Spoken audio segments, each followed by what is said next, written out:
사실은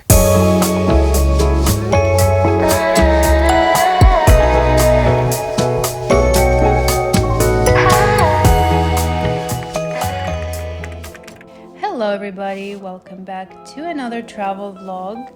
This time inspired by my latest assignment for CNNTravel. I have been contributing articles since 2018, which took me to some of the most incredible locations in Azerbaijan, like a resort where people bathe in crude oil, an old prison where Stalin was held. However, this time I was assigned to visit a place I've never been to and I've never heard about.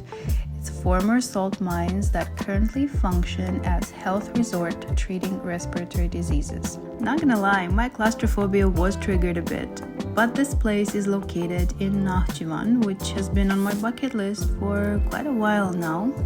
So I braced myself and booked my ticket.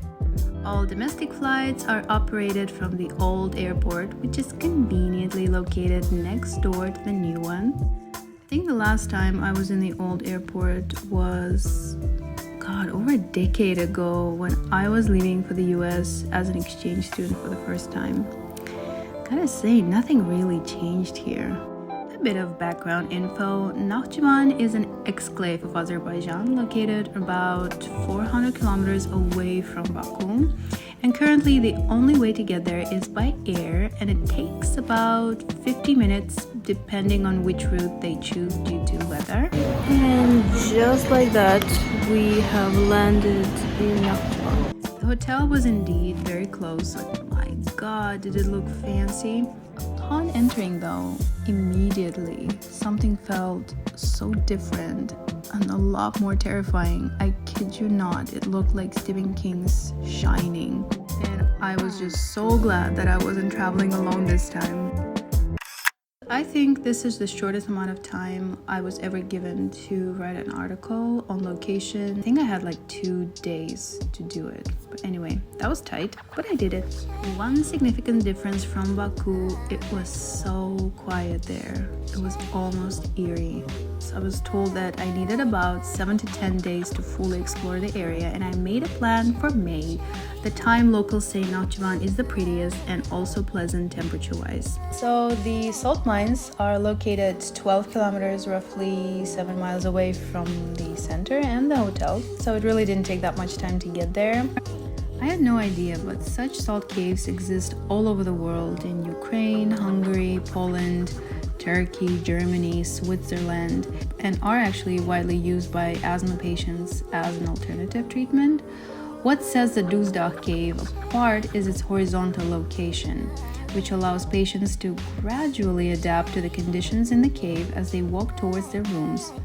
300 meters from the main entrance and at a depth of 110.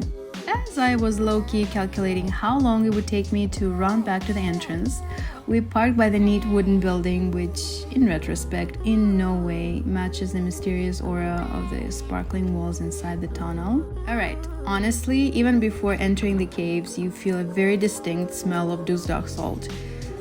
It takes a bit of time to get used to. It's very potent, but it's not hard to breathe in the tunnel at all. The natural ventilation in the cave prevents the accumulation of harmful gases, so you don't have to worry about carbon dioxide. I have to say, despite the thickness of the salt layers, I think it was like about 8 meters. Walking through the tunnel did not feel claustrophobic at all. It was quite spacious, and there were even benches on the sides and the rest area with TV and tables.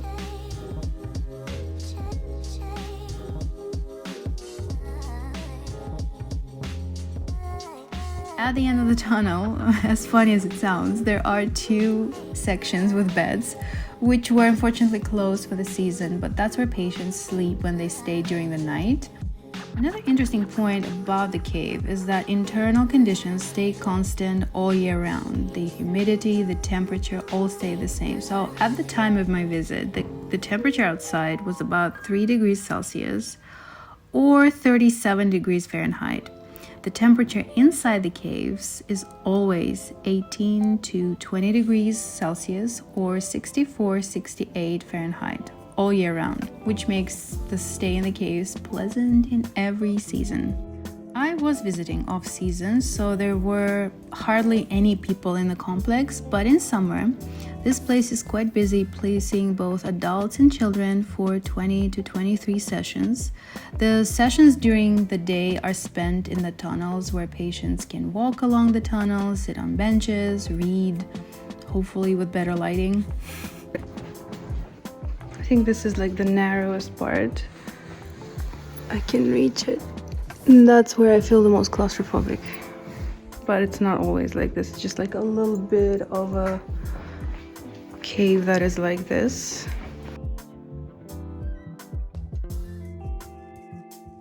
And as you walk along, if you look on the ground, that's salt.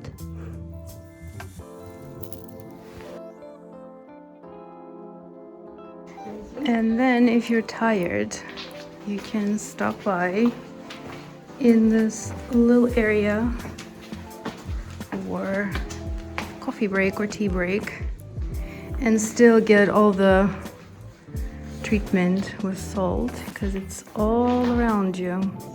You breathe that in and you get better. Look at all that salt. So everywhere on the ground is salt. Look at that.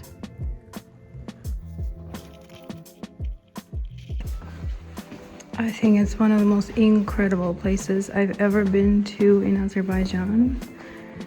After carefully inspecting the cave and asking a gazillion questions to the guide and all the people that work there, I still had a full day before my flight, so I decided to see as much as I could in close proximity to my hotel. Surprisingly enough, everything on my list, including a wish-making cave, was pretty close. So if you only have 24 hours in Nakhchivan, there's quite a bit you can actually see.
The wish-making cave was the furthest away from me. It was about 30 minutes driving and had a beautiful challenge when we arrived there. 200 steps that you had to climb before you reach the place where you actually make a wish. Because one has to work for something he really wants. You know, with places like this, I've mentioned them before, I really cannot tell if they work because I don't remember the wish that I made. But by the time we reached the top, we were surrounded by the first snow, and at the top of the mountain, when you look up, the silhouette of the edges kind of looks like an angel, and the quietness of the place is just breathtaking. So it's definitely worth the hike of 200 steps.